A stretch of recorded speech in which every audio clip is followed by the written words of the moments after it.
So I want to just give you a little background about the Colson Fellows program. So if you're familiar with Chuck Colson, you know that he was served on Nixon's administration, ended up going to prison in the wake of Watergate.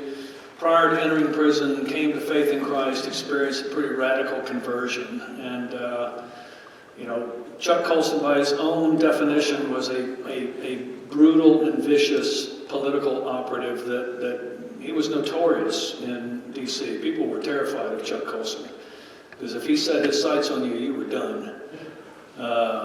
And the Lord rescued him. So he understood personally about Jesus' power to accomplish great things through totally broken people. He knew himself. Talk about a man that had accurate self-knowledge. He knew he was a wicked sinner.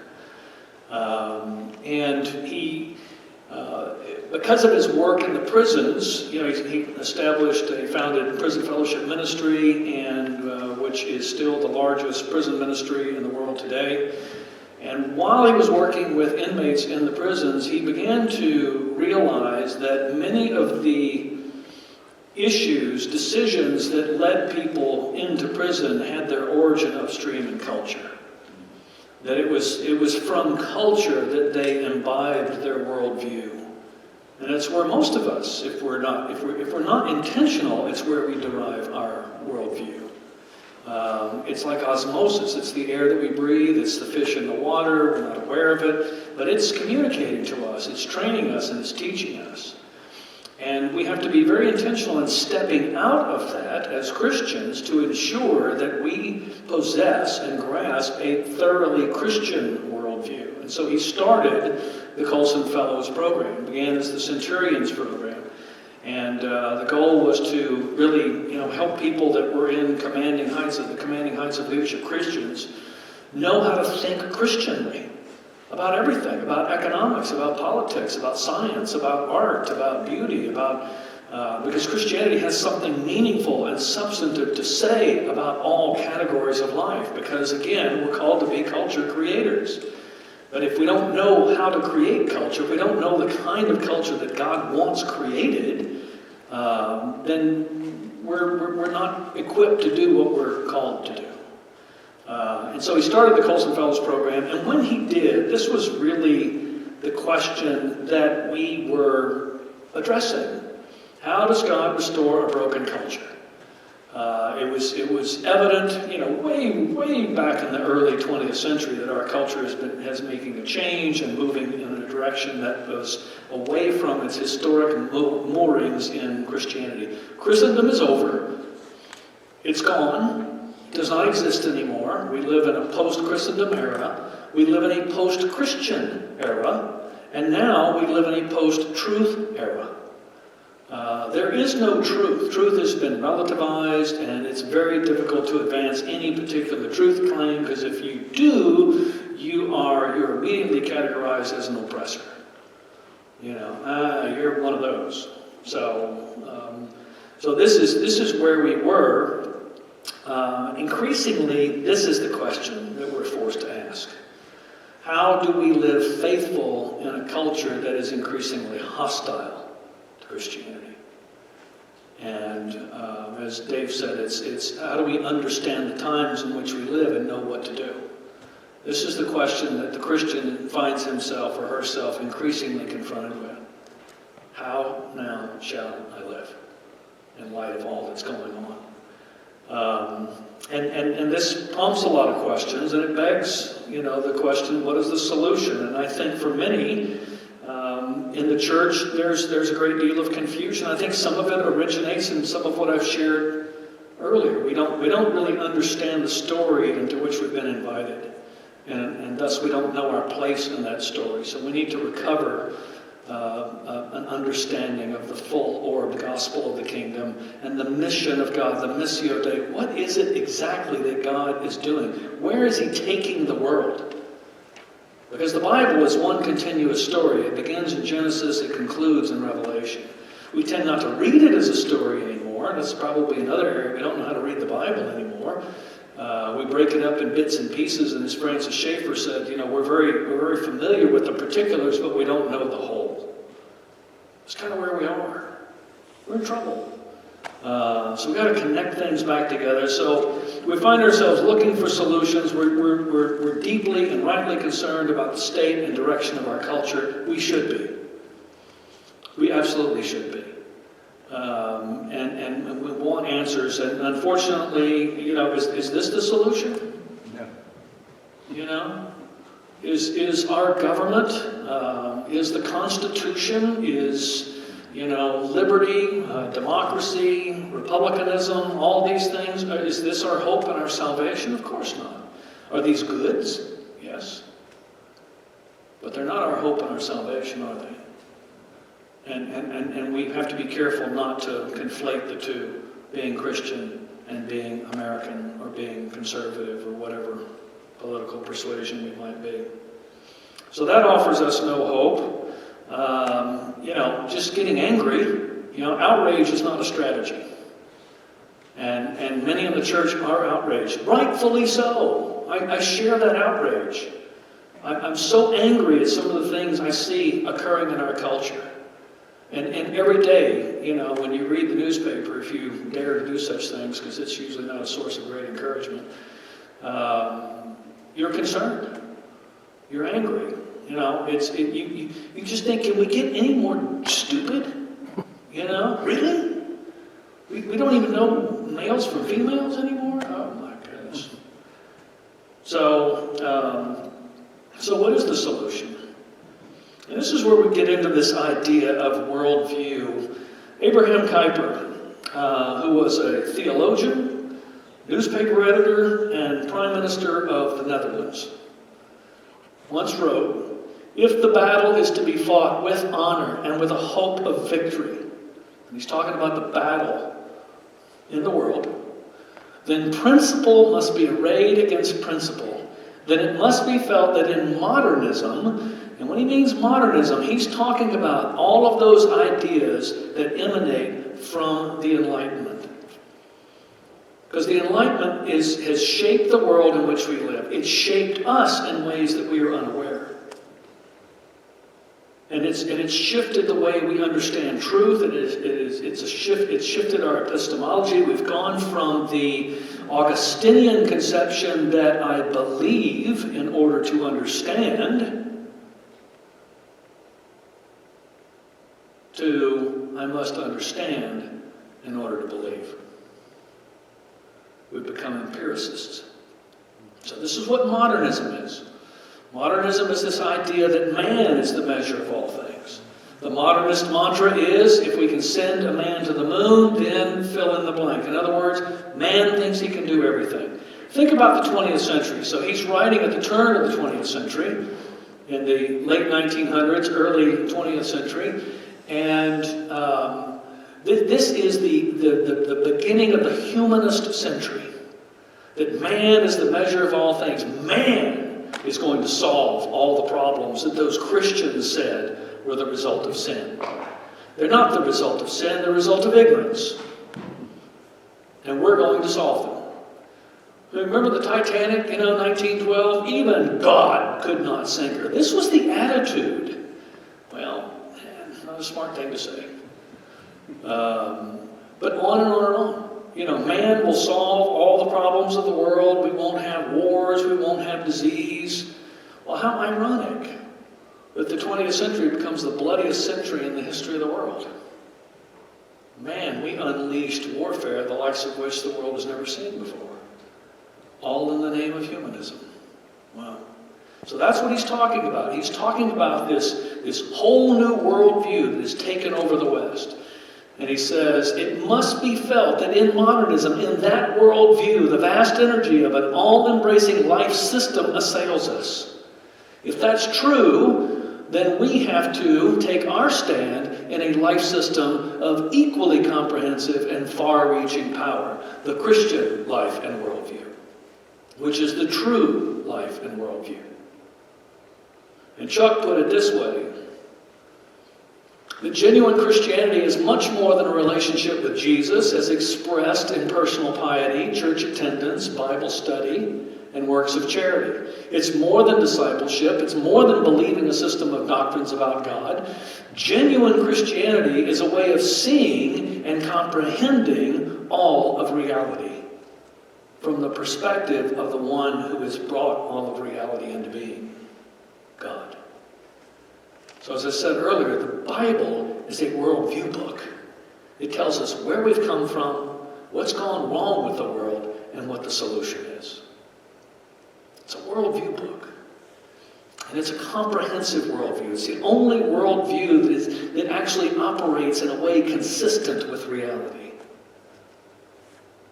There is a utility to thinking Christianly, in other words. So who are Colson Fellows? Well, we've got about 500 in this year's class from all over the country, 5 international countries around the world, and I would argue this sums them up. They're Christians from every single walk of life, and the fact of the matter is that they are desperate to know how to live faithfully in these days, in this post-Christian, post-truth culture. And they realize that perhaps this intensive program might be a tool that the Lord might use to help them do that. And that's what it's designed to do, for sure. So let's talk a little bit about the program and what you can expect. It is a 10-month course. It begins in August. It concludes each May. You will, over the course of those 10 months, at least with this coming year, we change this curriculum every year. So it's constantly updated and curated. Why? Because worldview knowledge is not static. It's not something you learn once. Because the world around us is changing. And we've got to apply these Christian truths and principles as an interpretive tool to the world that we find ourselves living in. And that world is changing. It's changing more rapidly than ever before in history. This is unprecedented, what we're seeing, by the way. But you're going to read 14 books. There's a whole host of videos and articles and essays. I will tell you, this is while it is not an overly academic program, it is academically challenging. It's going to require discipline. It's going to require commitment. It's about 6 to 8 hours a week of time commitment. I would suggest that that's not a net addition of 6 to 8 hours a week, but it will replace some of your devotional time, for example, because you have a daily devotional, which, let me see here. Yeah. So there's a Monday through Friday, there are daily devotionals that are written specifically to correspond to the very things that you're studying. So instead of doing your normal devotions, you simply replace it during those 10 months with this one. I assume that most of you are reading books. So instead of reading those books, believe me, you will not have time to read another book. You start reading this book, this curated list of books that is designed to yield a particular outcome in your understanding. You're going to go online, you're going to use our online learning platform, and you're going to answer questions about what you're reading. And then, you really expect me to see this, don't you? This little tiny stuff. How many of you are familiar with the Colson Center and Breakpoint, for example? Okay, so, here's one way you can think of the Colson Center and what we do. So Breakpoint is kind of our entry-level introduction to a Christian worldview. The goal of Breakpoint is each day we communicate to about 250,000 people. The goal is to help the Christian know what they ought to think about a given issue emerging in culture and provide them with some essential talking points. And this is really important. This is for those of us that we need immediate answers to immediate questions that are we find ourselves confronted with. The Colson Fellows program doesn't teach you what you ought to think, it teaches you how to think as a Christian. So the same analysis that we're doing, us and our staff are doing, to interpret what's happening in culture, we're equipping you with in the Colson Fellows program. Because we believe strongly that we need to de-professionalize ministry in the church in America, to where we're always looking to experts to tell us what we ought to think and believe. And what we need to do is really take people deep into understanding Christian worldview and wisdom and giving them the tools that they can do so for themselves and for their families. And that's what it is. It's a skill.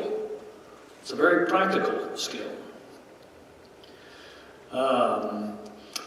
You get in addition to breakpoints, so you're going to interact with him. You're going to understand how we've analyzed this issue or that issue, and you will develop that skill yourself. But you're also going to get a product called the Cultural Translator from one of our partners, Axis. And if you have children or grandchildren, or you're getting ready to have children, you need to understand the culture that is imposed on young people today. The ideological culture that is sweeping through youth culture and attempting to change the way they think. Again, we've got to grasp this reality that our battle is not against flesh and blood. It's against powers and principalities. These powers and principalities never rest. They have a very clear agenda, much more clear than people have. And that agenda is the destruction of the image of God on earth. And so they're constantly working, and they're working through fallen people who are creating perverted culture. Yes. But those ideologies are intended to kill and steal and destroy. They're not benign. They're malignant. And so this is a really powerful tool that gives you some insight into some of the forces that our young people are exposed to today. Whether you have children, grandchildren, I think it's important to understand so you can help them. Each month, you're going to attend live webinars, often with the authors of some of the books that you will be reading, as well as other leading scholars, teachers, thinkers. And talk to the folks that you're reading and hear directly from them.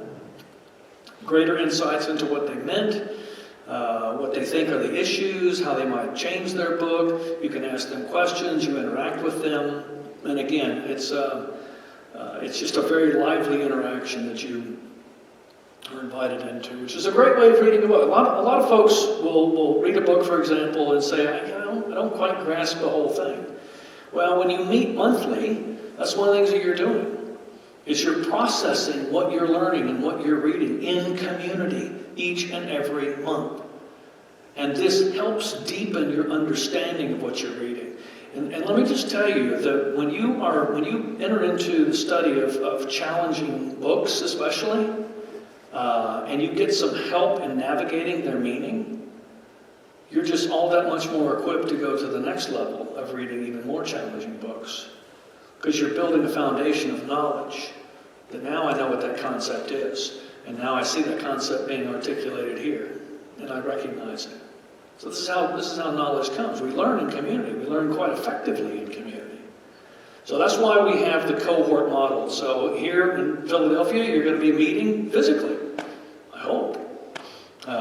Most of our cohorts do meet physically. But we have some students that still attend virtually. And we'll still do that for distance reasons and other reasons. But you're in this community and you help one another really process what you're learning and what you're studying. And you get a tremendous amount of support from the leadership to go through the program. We've seen the attrition rate of this program drop from about 15% to about 2%. And I think that's attributable to the cohort model, where leaders are coming alongside people and really supporting them through. And I'm telling you, we've got folks that would, were very reluctant to enter this program, would say, look, I didn't go to college, I don't have advanced degrees, this is not me, et cetera, I'm not an academic. Look, you have the mind of Christ, okay? You've been given the mind of Christ. He tells you to seek wisdom, grow in wisdom, but it doesn't occur if you don't make any effort. You can't sit and watch, Jeopardy and grow in wisdom. We have to do stuff. So we have to learn stuff. But you get a lot of help and a lot of support from very gentle, capable, kind, caring people.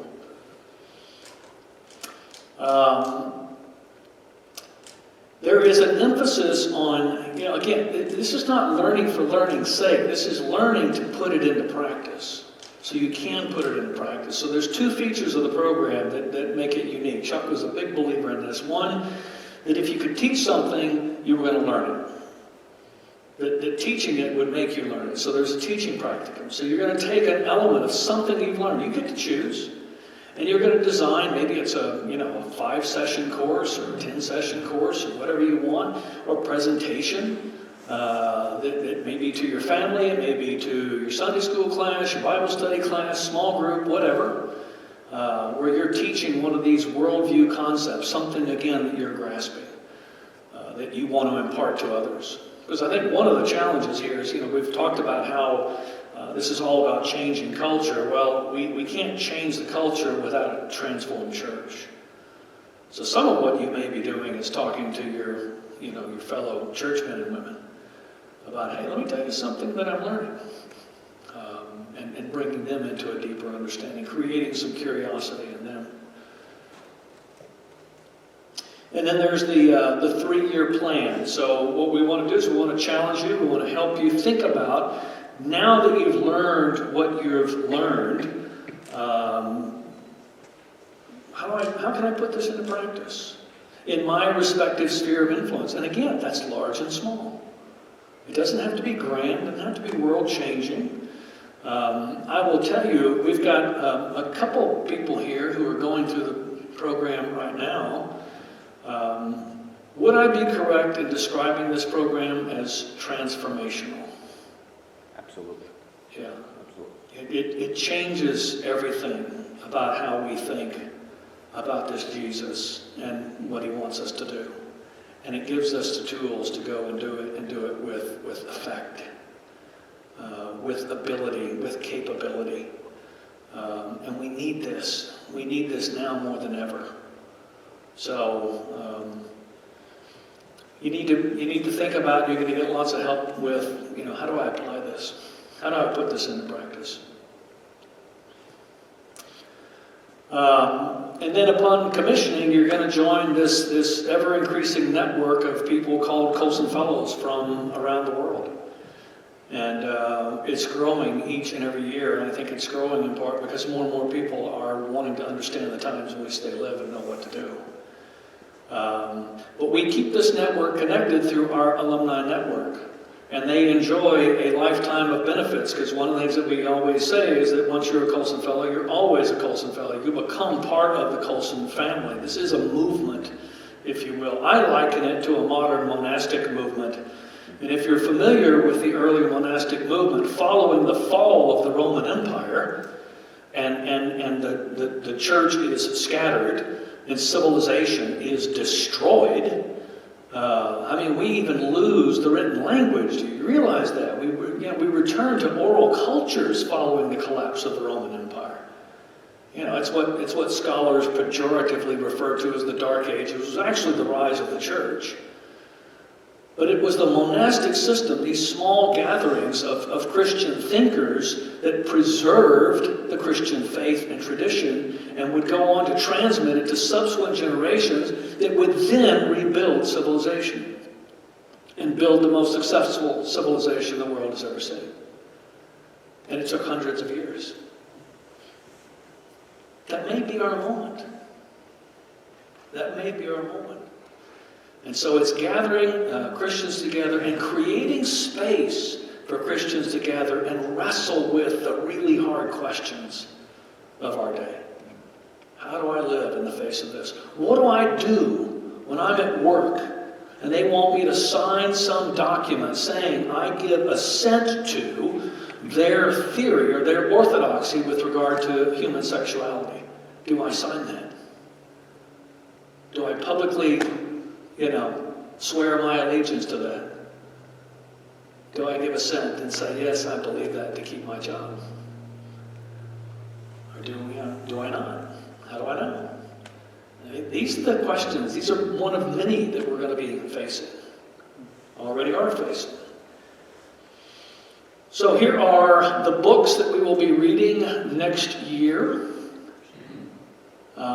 There are 13 of them up there. We've added a 14th, which is Cultural Apologetics by Paul Gould. But you can see we read some classics like Mere Christianity. How many of you have read Mere Christianity? How many of you have read it more than once? How many of you have read it more than 5 times? How many of you read it more than 10 times? And still learned something from it? So again, how many of you read Mere Christianity and thought, what on earth is he saying? Yeah, thank you for being honest. Well, imagine reading a book like that in community with guidance. I mean, we bring in, one of the top C.S. Lewis scholars in the world is at Houston Christian University. And, you get to interact with him and listen to him talk about, mere Christianity and what Lewis means when he says this, and really process this book in a way that you mine the depths of it, because it is full of jewels and treasure. Confronting injustice without compromising truth. One of the philosophical forces that is sweeping over the church today like a modern tsunami is critical theory, and in particular critical race theory, which is attempting to relocate personhood and redefine the imago Dei from being made in the image of God to instead being part of a subgroup and pitting one group against the other. Think about the direction the world is going. I mean, I read the other day that Columbia University is preparing to offer graduations by race and socioeconomic class. Now, the Bible is taking the world in a direction where there is neither Jew nor Greek, slave nor free, male nor female. So all these distinctions that sinful man uses to divide and tribalize, Jesus Christ is nullifying by means of his kingdom. The world, the powers and principalities, they don't want that. So they're fighting back, and they're pushing back, and they're actually taking the world backwards. No, let's divide everybody. That's not the solution to racism, further division. And many churches they're buying this nonsense, and they're incorporating it, not realizing that it's a heresy. So Thaddeus Williams, the author, is part of our faculty as well. Another Gospel by Alyssa Childers. You mentioned progressive Christianity. This is a phenomenal book that deals with progressive Christianity. How do you talk to a progressive Christian and challenge some of their ideas? Help them see the errors. These are some of our speakers you may be familiar with. Johnny Erickson Tata, Oz Guinness. These are some of the folks that you get to interact with on the webinars, along with many others. Michael Lindsay, who's the president of Gordon College, also a Colson Fellow. Paul Gould, author of, I think I heard somebody mention that Jay Warner was here. Yep. Mm-hmm. Yeah. So Jim's part of our faculty. And here's some more. Gabe Lyons, also a Colson Fellow, who's in the first class actually, founder of Q Ideas, author of Unchristian. Dr. Amy Sherman, for those of you who are business, we're gonna really wrestle with theology of work. That work is not reducible to an instrumental good, but has intrinsic value. That for the man who is called to the pulpit is no more called than the woman who is called to work or be a mother. These are both holy vocations and callings. And understanding how that works out. Amy does a great job in her book. Of course, John Stonestreet, the president of the Colson Center, is very much part of and involved with our Colson Fellows, so you get to interact with John a lot, which is always fun. He's a fun guy. And I don't have to say that. And this is how people go through the program. In this instance, we're talking about a regional cohort that happens to be right here. Where we all meet? Coventry Christian. Coventry Christian? Okay. Coventry Christian School Academy? Okay. And I believe we have the headmaster back there. Yeah. Who's also on the leadership team and a Colson Fellow. Just to give you some sense, this is where we currently have, we've got about 55 regional cohorts around the country and growing every day. And then we've got online cohorts that are organized by time zone, serving all 4 U.S. time zones. And then the culminating event of each year is something we call Wilberforce Weekend, which about 1,500 folks will gather from around the country. This year it's going to be held in Fort Worth, Texas, this coming May. And this is an opportunity to not only participate in a pretty robust conference where you'll hear from some of the leading thinkers and scholars in Christendom today, what I would call Christendom, but it's also the time where we host the National Commissioning Ceremony.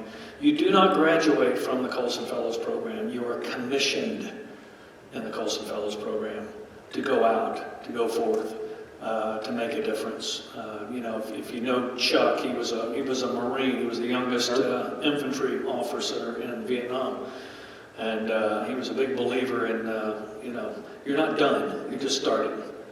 So you're being commissioned and sent out. And so our Colson Fellows stick with us. They stay with us for a lifetime. They enjoy a lifetime of benefits.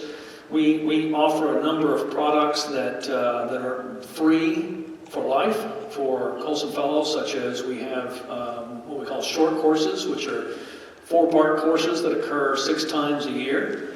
Normally people pay $49 for those. Those are free to all Colson Fellows. You get discounts to attend Wilberforce Weekend and an ever-increasing number of benefits. Again, we rely on our Colson Fellows. We've got about 350 Colson Fellows that volunteer and serve in leading our cohorts around the country. So we're growing cohorts. Lord willing, we have 2, 3, 4 cohorts here in the Philadelphia area at some point in the past. Well, Colson Fellows are the ones that are leading those. We provide the curriculum, we manage the curriculum, we do the quality control through the provision of said curriculum, but it's really the relational aspect that you have with the learners going through the program. Tuition and expenses, what does it cost? It's $900. This is the cheapest the tuition has been in the 17-year history of the program. And we've worked real hard to lower that expense. We do have 4-month payment plans available. We have scholarships, limited scholarships available. There is a book cost of approximately $200, and that's the cost to participate. Everything else is included. And Wilberforce Weekend is an option. It is an added expense, obviously travel, hotel, things like that. We give you discounts on registration and so forth. But it is optional, it's not required. And then we're currently accepting applications, and we will do so until July 1st, at which time we close the application process. So if you have further questions, or you'd like to speak to one of our advisors, you can just simply email at that email address and talk with somebody or talk with me, and happy to answer your questions and explain it further. So with that, I'll open it up for questions to, hopefully I addressed everything. But anyone have any questions that I can help with? Yes, sir. Is this information available in a form that we can take to people that couldn't stay and share with them? Yes. So if you go to colsonfellows.org, you'll find this information and more on the website. You can also find a link to request more information, and we'll send you a brochure, a very comprehensive brochure that gives you a very solid overview of the program. Yes, sir. Is the book cost reducible by books you already own, or is it a packet? No. If you own the books, you don't need to repurchase them. So you're at liberty to purchase those books from whomever, wherever. If you go to a used bookstore and you can find them, great.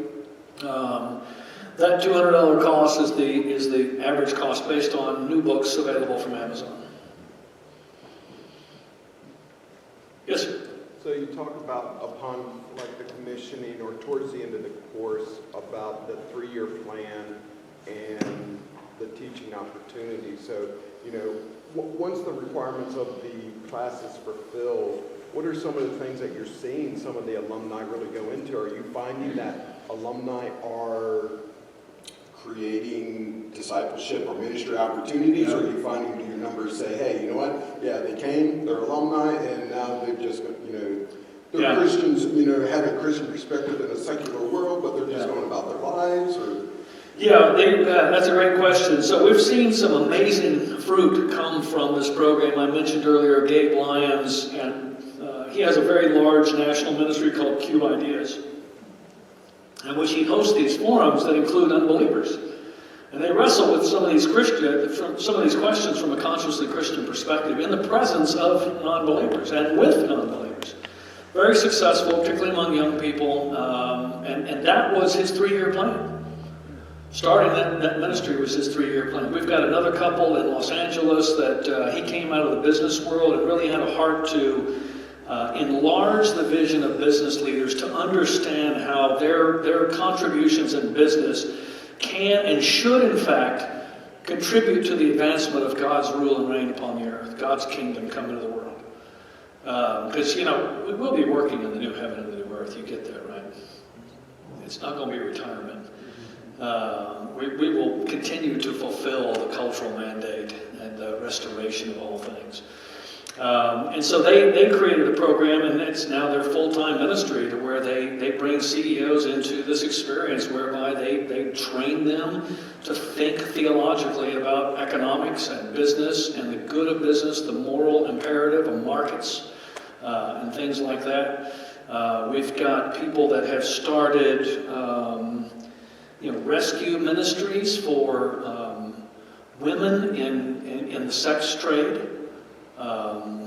We've got ministries overseas that are more traditional missionary work, but really bringing worldview rather than just evangelizing. I mean, think about, we talked about the reductionist gospel. We've taken that reductionist gospel all over the globe in the last 150 years.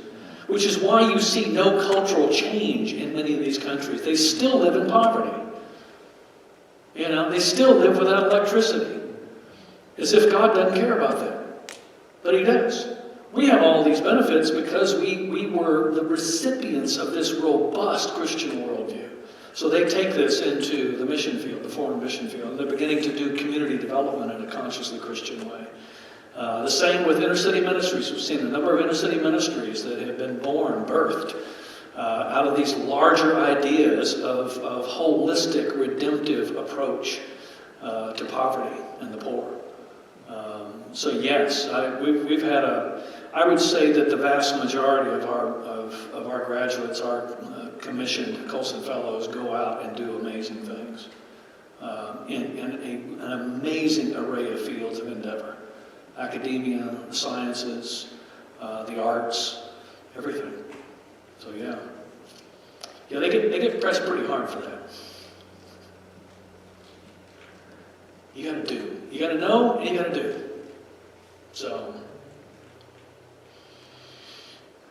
and I was just in our Houston cohort, and this might encourage some of you. The student leading the class, meaning that she has achieved the highest level of completion, which is not an easy thing to do, was a homeschool mother of 8 kids, 7 of whom were boys.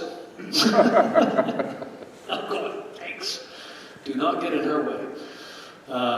So I would say she's really busy, and yet she has managed to excel in this program. And using it to take seriously the admonition to train up her children to think Christianly, to think and live as Christians, as disciples of Christ. So, anything else?